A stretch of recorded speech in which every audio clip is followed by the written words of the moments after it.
Bonjour, bienvenue. Ici on est chez De l'eau à la bouche, une des premières fermes en aquaponie en France. On est sur une petite parcelle dans l'entre-deux-mers, autour de Créon, sur la commune du Pout. Et sur 2 hectares, là, nous avons une petite prairie que nous exploitons en aquaponie. On a monté à peu près 1000 mètres carrés de serres. Et c'est dans ces serres qu'on pratique l'aquaponie, à la fois donc de l'élevage de poissons et une culture de plantes maraîchères. Plantes maraîchères que nous distribuons en circuit court à destination des particuliers, essentiellement en panier. Je suis Grégory Bitton. Voilà. Pierre Bochard. Donc on est en aquaponie, on fait de la culture dans l'eau. Nos plantes poussent donc sur des radeaux flottants avec les racines comme ça directement dans l'eau. D'accord. Donc on reproduit un espèce de petit écosystème de rivière. Et les plantes poussent dans cette eau qui circule et qui est oxygénée. Alors, qu'est-ce que c'est l'aquaponie? L'aquaponie, c'est l'association de deux principes de culture. L'aquaculture, qui est l'élevage de poissons pour nous détruites, et l'hydroponie, c'est de la culture hors sol, qui est donc un circuit fermé d'eau avec des intrants minéraux. Nous, on a associé les deux cultures, ce qui nous permet de bénéficier du côté organique avec les excréments des poissons. Donc nous, on nourrit nos poissons.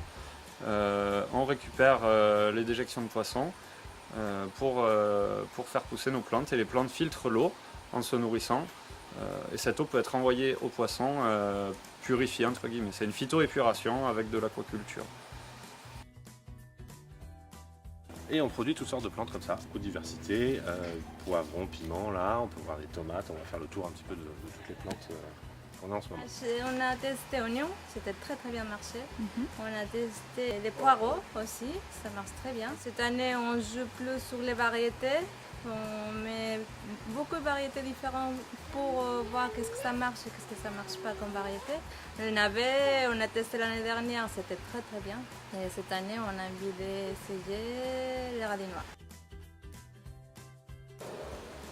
Au départ, donc, on a démarré nos cultures en octobre. C'était relativement tard pour la saison d'automne-hiver. On avait une culture relativement réduite sur une seule serre. On a fait pousser des épinards, ils poussaient très bien, ils étaient jolis, on les cueillait feuille à feuille en jeunes pousses. Et on avait des petites dames qui nous achetaient des légumes toutes les semaines, et toutes les semaines elles venaient à 4 heures précises, à l'heure où on ouvrait. Parce qu'elles voulaient être sûres d'avoir des épinards comme on en avait très peu. Et à chaque fois elles nous disaient ouais, mais je les ai mangés le soir même, et depuis la semaine dernière j'attends que ça.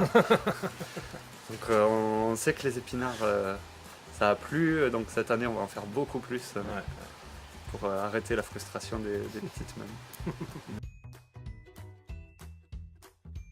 Retrouvez et suivez le C2D sur son site internet et les réseaux sociaux.